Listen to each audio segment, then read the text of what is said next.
For the longest time, we've talked about the future like it's some far-off concept. Well, in the first week of February 2026, that all changed. The future, it just showed up.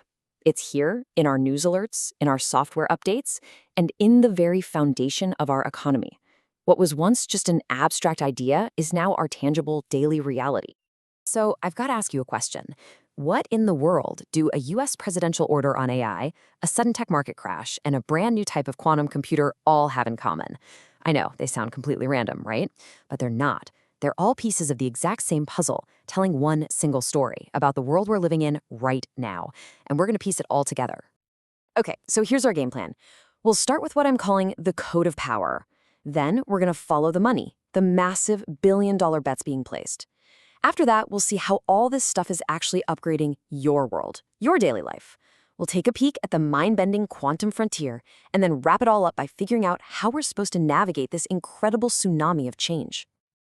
First up, the code of power. It's pretty simple, really. As technology gets more and more powerful, governments all over the world are scrambling to write the rules of the road. But as you're about to see, not everybody is playing from the same playbook. And right away, you can see two global heavyweights with two totally different strategies. In the US, the Trump administration is pushing hard for one single national framework for AI, and they're targeting all those different state-level laws. Meanwhile, over in the EU, they're using their powerful Digital Services Act to put TikTok under a microscope, looking for potential systemic risks to things like free expression. So you've got this clear divide, right? One side is focused on unified, fast-paced innovation, and the other is focused on platform accountability. So how is the US actually enforcing this? Well, they're using a pretty powerful one-two punch. First, the administration is wielding the threat of lawsuits from the Attorney General. And second, and this is a big one, they're threatening to cut federal broadband funding for states with AI laws that they decide are too restrictive. It's a huge move to centralize policy and create one single, minimally burdensome national standard for the whole country. Now, this global tug-of-war over rules and regulations is happening for one very simple reason: money. Absolutely massive amounts of it are pouring into this tech race. So for our next section, let's follow the cash. First, let's talk public money.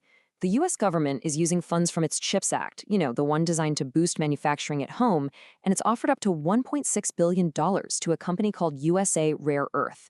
The goal here is simple: build a secure domestic supply chain for the critical minerals that are quite literally the bedrock of all our modern tech. And as you'd expect, where public money goes, private money is sure to follow. At the exact same time, USA Rare Earths raised another $1.5 billion from private investors. This is a massive, coordinated push to bring the production of these absolutely essential tech materials back to North America. But hold on, because even those huge numbers look kinda small when you see what the tech giants are doing. Get this, Amazon plans to spend a staggering $125 billion in 2025 alone. And a huge portion of that is for one thing: building out the massive data centers and infrastructure needed to power the entire AI revolution. Now, when you're making bets this big, the market gets jumpy. A recent tech-led sell-off shows just how volatile everything is. Bitcoin plunged, South Korea's KSPI index dropped, and even giants like Samsung took a serious hit. It's a crystal clear sign that with these incredibly high stakes comes incredibly high risk. So, we've got this whirlwind of politics and high finance. But this isn't just abstract stuff happening in boardrooms. All that power and all that money is being channeled directly into the products and services you use every single day. It's literally upgrading your world as we speak. Just take your PC, for example. This month's Windows 11 update is packed with these fantastic quality of life changes. You can now seamlessly pick up work on your computer right where you left off on your Android phone. Security is more flexible, biometrics are expanding to external devices. Look, these aren't flashy revolutions. They're the quiet, really meaningful upgrades that just make our digital lives smoother, safer, and better. And it's not just our software. Entire industries are being rebuilt from the ground up.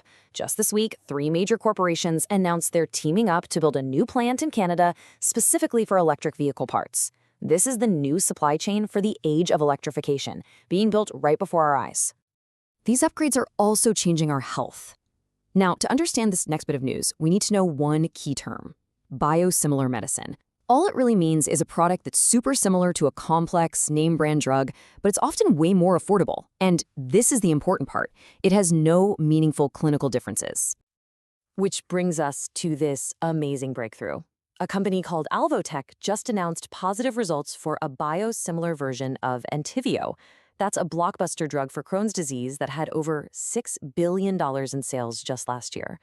This is a perfect example of how technology can make life-changing medicine so much more accessible to people who need it. Okay, so governments are racing, trillions of dollars are flowing, and our daily lives are getting upgraded at a dizzying speed.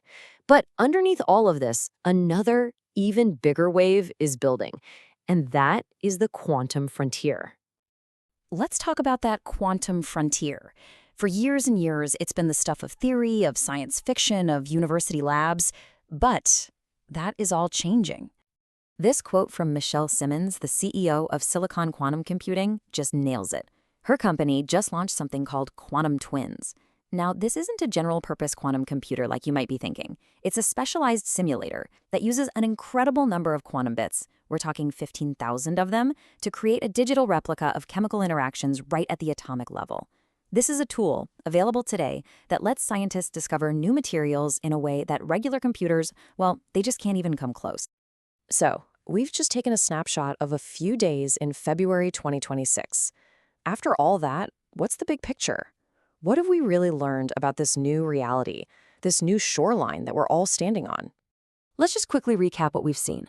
Governments are in this frantic, global race to write the rules for incredibly powerful technology. Trillions of dollars, both public and private, are being bet on the future of AI and brand new supply chains. We've seen how all that trickles down, upgrading everything from our computers to our cars to our medicines. And finally, we've seen that the quantum era has officially begun. It's not a theory anymore, it's here. And that brings us to the final thought. Remember, everything we just talked about, the regulations, the market swings, the product launches, the quantum breakthroughs, that all happened in the span of just a few days. So if this is the new pace of change, the question isn't just, are we ready? It's, how do we possibly adapt when tomorrow arrives on our doorstep every single morning?